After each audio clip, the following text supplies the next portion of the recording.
difference. Don't let the enemy stop you from being who you were called to be. You're still here to run your race. You still can be powerful for God in this earth, and you can actually still have joy in your life, knowing that you are not separated from ever. Just like when King David prayed for his child, but he knew, and the child died.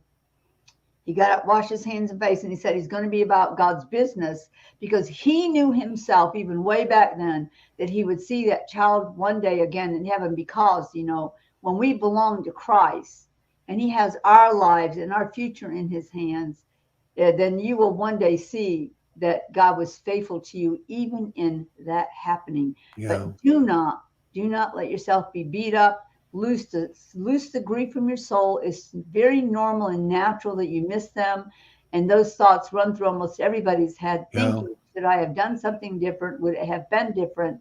But the point right now is they are now living in heaven, where they'll be secure forever, and you will see that granddaughter again. And could I add this to you? Talked about just now, release the grief from your soul. Now, the example that I'm going to tell you is our pet that we lost. Yes. It was our dear, dear, dear friend, and my wife went into deep, dark grief, and it lasted for 2 or 3 days. I don't remember how long, but it was like a black hole, and she suddenly got a clue because God gave it to her, the clue.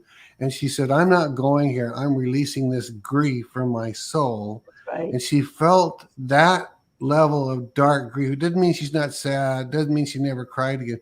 She left loose that horrible grief from her soul, and she's never gone back to that dark place. Is that about what it looks like to release grief from your soul? It does. You can absolutely loose it from your soul. And you actually say, I choose with my will to loose all the grief, the suffering, the agony, any doubts I may have had. I will not keep that in my soul in Jesus' name. And Jesus will come and take it out of you. And yes, you may still miss that person or your pet. And I just want people to know that grief itself, not a spirit of grief, will take over your life and you won't be able to function anymore. You definitely don't want to keep that around. But grief naturally comes in waves. In other words, you'll have good days and not good days. Just make sure you're binding the love of God to your soul and celebration of where they are. I think that probably helps more than anything else. But definitely, she did the right thing. She got rid of it. She didn't let it hang on to her. And so there is real life. And this is a small moment in time that we're living in right now. These days are so thin. I say thin. This time is thin, if I could say it. You're here for a short time. When you compare to eternity and the greatness, the celebration, and the joy we will have, knowing that because of our relationship with Jesus Christ, we will all be together one day. And it will be a great thing. So good. Okay, so